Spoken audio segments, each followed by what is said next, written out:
Muy buenos días. Tengan cada uno de ustedes, mis apreciados oyentes.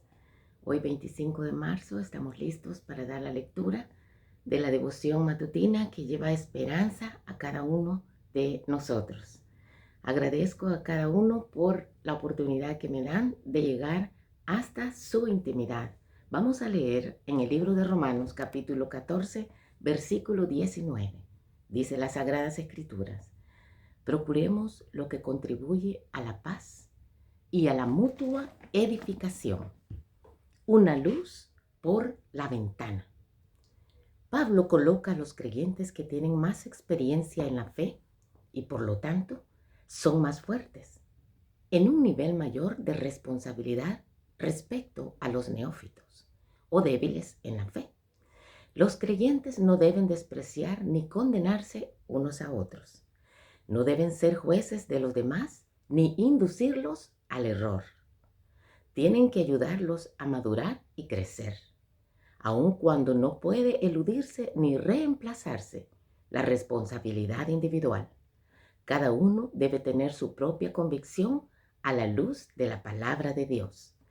Pablo destaca también en este capítulo la rendición personal de cuentas frente al divino tribunal, asegurando que todo lo que no se hace con la convicción que da la fe es pecado, de acuerdo a Romanos 14:23. Esto diferencia con claridad lo correcto, que depende de la voluntad de Dios, de lo incorrecto, independientemente de nuestro criterio personal. Cierta vez preguntaron a una niña qué era la conciencia. Ella respondió: es algo que tengo adentro, que me dice que lo que está haciendo mi hermanito está mal. Más allá de la inocencia infantil, no son pocos los que piensan que toda voz que proviene de la conciencia es correcta.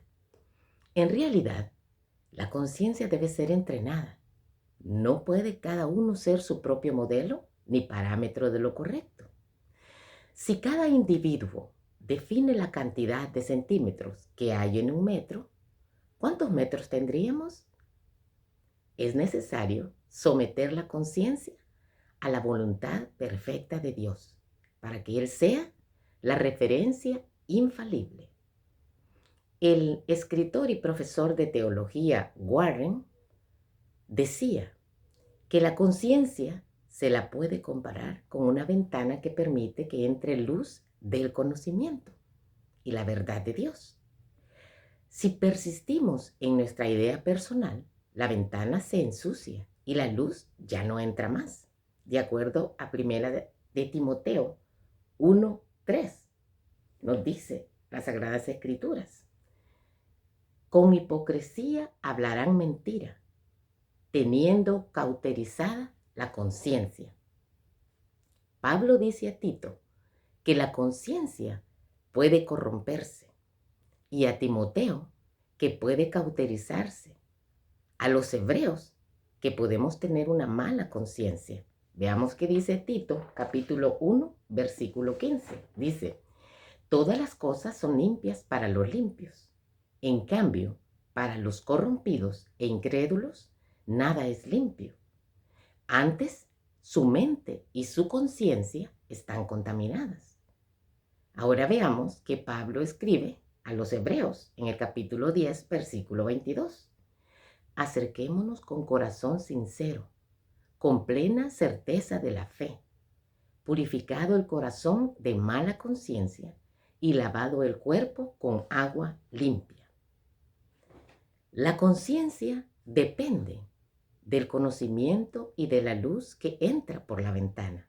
Conforme el creyente estudia la palabra de Dios, entiende mejor la voluntad de Dios y su conciencia se vuelve más sensible al bien y al mal.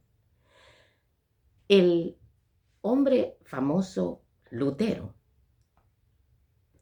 hacía y decía lo siguiente: ato la Biblia a mí, porque una buena conciencia trae paz, fortaleza, valor y seguridad. Una buena conciencia es una guía segura o insegura? Bueno, deberíamos pedirle al Señor Todopoderoso: guía, Señor, diariamente mi conciencia como un GPS de tu palabra, para que mi vida navegue firme hacia el puerto seguro. ¿Qué es la conciencia?, nos preguntamos nosotros. Bueno, algunos la definen como la capacidad del ser humano de conocer la realidad circundante y de relacionarse con ella. Otros la definen como el conocimiento reflexivo de las cosas. Por ejemplo, dicen, tienes que ser más consciente y no conducir si estás ebrio. Es una manera de decir si alguien es consciente o inconsciente cuando está haciendo esa conducta. Porque sabe que si conduce ebrio, ¿qué es lo que va a pasar? Seguramente se va a matar, se va a tener un accidente o va a provocar un daño terrible a otras personas. Entonces decimos, esta persona es inconsciente, manejar porque está con alcohol. Los filósofos dicen que la conciencia es la facultad humana para decidir acciones y asumir la responsabilidad de las consecuencias, según la concepción que se tenga del bien y del mal.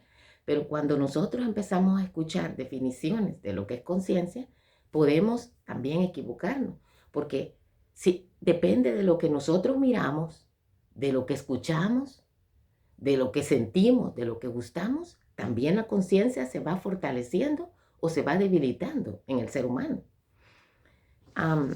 Algunos psicólogos han hecho estudios acerca de dónde se encuentra la conciencia. Y estos científicos de la Universidad de Oxford dicen que ellos han descubierto dónde está la conciencia. No sé, generalmente cuando decimos conciencia vamos hacia la parte de nuestra cabeza, del cerebro. Dicen ellos que la voz de la conciencia se encuentra en la corteza prefrontal. Y en las investigaciones que ellos realizaron con personas y con animales, porque así es como encontraron los resultados, dice, hemos establecido un área en el lóbulo frontal. El lóbulo frontal es aquí. Un área del cerebro que se sabe que está íntimamente involucrada en la organización y en los procesos de la toma de decisiones. Esto lo ha investigado el científico Frank Xaver-Neuber, que es el director de estudio de la Universidad de Oxford. Otros dicen que la conciencia, los psicólogos dicen que está afectada, especialmente la conciencia moral, está afectada por la herencia, el aprendizaje y el desarrollo psicológico. Otros psicólogos cristianos dicen que la conciencia es personal y singular, porque la conciencia es el sentido y capacidad de discernimiento o juicio que cada persona posee individualmente, del bien y del mal. La conciencia, por tanto, es personal y singular. Yo puedo, dicen ellos, decir, mi conciencia me dice que esto está bien o aquello está mal. No puedo decir lo que la conciencia de otras personas les dicen a ellos, y mucho menos puedo ser guiado por la conciencia de los demás. Hacemos bien entonces, mi estimado oyente, en leer la palabra de Dios, porque Dios no se puede equivocar. Si nosotros nos alimentamos de Dios, vamos a tener una conciencia cierta, apegada a la voluntad del Señor. Pero si nos alimentamos de todo, del conocimiento científico, de las redes sociales, de todo lo que digan los demás, yo no voy a tener decisión particular ni justificación de mis actos, sino que voy a asumir que la palabra del Señor, porque es la verdad, es la que me da toda la materia prima para ver qué tipo de conciencia tengo yo. Es bien importante porque la conciencia nos alerta a nosotros cuando estamos procediendo mal y cuando estamos procediendo bien. Pero mal y bien, muchos dicen que son juicios de valor. Que para nosotros los cristianos, ¿quién o qué dice lo que está bien? Para nosotros los cristianos, lo dice la palabra de Dios. Por lo tanto, Nuestra conciencia no debe estar sujetada a lo que los demás dicen, lo que los demás opinan, lo que la ciencia inclusive descubre, sino que debe estar sujeta a la santa voluntad de Dios expresa en su palabra. Y así nosotros vamos a tener un discernimiento cierto y correcto de cómo comportarnos y actuar en la vida. Y eso sí, teniendo cuidado en que nosotros no podemos caer en este pecado de juzgar a nuestros hermanos, a las personas. No podemos, porque no somos conciencia de nadie. Sí podemos ser conciencia de nosotros mismos. Que Dios nos ayude, mis amados oyentes, a tener una conciencia correcta con la ayuda del Señor. Y esto lo podemos obtener de acuerdo a lo que nosotros, la información que nosotros ponemos en nuestro lóbulo frontal. Entreguemos pues nuestra voluntad a Cristo Jesús para que Él pueda poner en nuestra conciencia los principios correctos de eternidad, de justicia, de paz y de verdad. Si Dios lo permite, nos encontraremos el día de mañana. La paz de Dios sea con cada uno. Amén.